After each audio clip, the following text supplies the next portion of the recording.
ஆஹா கல்யாணம் சீரியலில் இன்னைக்கு என்ன நடந்திருக்கு அப்படிங்கிறத பார்க்கலாம். நம்ம சூர்யா ஒரு பக்கம் ரொம்பவுமே புலம்பிக்கிட்டு இருக்கிறாரு. இப்படி தாத்தா கிட்டேயும் அம்மா கிட்டேயும் மாட்டிக்கிட்டு முழிக்கிறோமே, என்ன செய்கிறதுனே தெரியலையே அப்படின்னு சொல்லிட்டு பெட்ரூமில் ரொம்பவுமே புலம்பிக்கிட்டு இருக்கிறாரு. இங்கே நம்ம மகா கிட்ட நம்ம பாட்டி கூப்பிட்டு இந்த மல்லிகைப்பூ வச்சுக்க அப்படின்னு சொல்லி கொடுக்குறாங்க. எதுக்கு இந்த நைட் டைமில் போய் மல்லிகைப்பூ வச்சுக்க சொல்கிறீங்க, ஃப்ரிட்ஜில் வச்சுட்டு நாளைக்கு சாமிக்கு வச்சிடலாமே அப்படிங்கிற மாதிரி மகா சொல்கிறாங்க. உனக்கு ஒன்றும் புரியாது, நான் சொல்கிறேன்ல நீ மல்லிகைப்பூ ஒய் அப்படின்னு சொல்லிட்டு கையில் ஒரு பால் சொம்பியும் கொடுத்து அனுப்பிச்சி விட்றாங்க. எதுக்கு அப்படின்னு பார்த்தீங்கன்னா ஃபஸ்ட் நைட்டுக்குங்க. ஸோ நீங்கள் இன்னும் வாழ்க்கையை தொடங்கல்னு எனக்கு தெரியும், நீங்கள் போய் தொடங்குங்க அப்படின்னு சொல்லிட்டு நம்ம பாட்டியும் நம்ம சூர்யாவோட சித்தியும் அரேஞ்ச் பண்ணி அனுப்பிச்சி விட்றாங்க.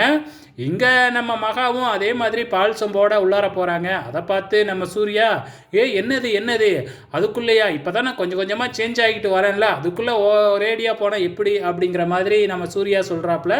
இல்லை இல்லை, பாட்டி தான் ஃபோர்ஸ் பண்ணி அனுப்பிச்சி விட்டாங்க, அவங்க முன்னாடி வேணான்னு சொல்ல முடியாது இல்லையா, அதனால தான் நான் சும்மா சிக்கன் எடுத்துக்கிட்டு வந்தேன் அப்படின்னு சொல்லிட்டு நம்ம மகாவும் நடிக்கிறாங்க. சூர்யாவும் அப்படியா அப்படின்னு அவரும் விட்டுறாரு. மறுநாள் பூஜை ரெடி ஆகிக்கிட்டு இருக்கு. பூஜைக்கு எல்லாருமே வந்துட்டாங்க. ஆனால் இந்த ஐஸ்வர்யா மேக்கப் போட்டுக்கிட்டே இருக்கிறாங்க. ஃபோன் பண்ணி கேட்டாலும் உடனே வரேன்னு சொல்கிறாங்க, ஆனால் வரவே இல்லை. கடைசியாக நம்ம பாட்டி, மகா நீனே பண்ணிவிடு, நம்ம எவ்வளோ தடவை கூப்பிட்டு பார்த்தாச்சு அவள் வரல, அதனால் நீனே பூஜையை பண்ணிவிடு அப்படிங்கிற மாதிரி சொல்லிடுறாங்க. அதே மாதிரி நம்ம மகாவும் பூஜையை பண்ண ஆரம்பிச்சிடுறாங்க. பாதியில் ஐஸ்வர்யா பயங்கரமாக கோவப்படுறாங்க. ஆனால் எல்லாருமே நீ பண்ணது தப்பு, நாங்கள் எத்தனையோ தடவை கூப்பிட்டு பார்த்தோம், நீ வரல, அதனால தான் நான் மகாவை பண்ண வச்சேன் அப்படின்னு சொல்லிடுறாங்க. ஐஸ்வர்யாவால் வேறு எதுவுமே சொல்ல முடியல. இதுதாங்க இன்றைக்கி நடந்திருக்கு. வெயிட் பண்ணி பார்க்கலாம் நாளைக்கு என்ன நடக்க போகுதுன்னு.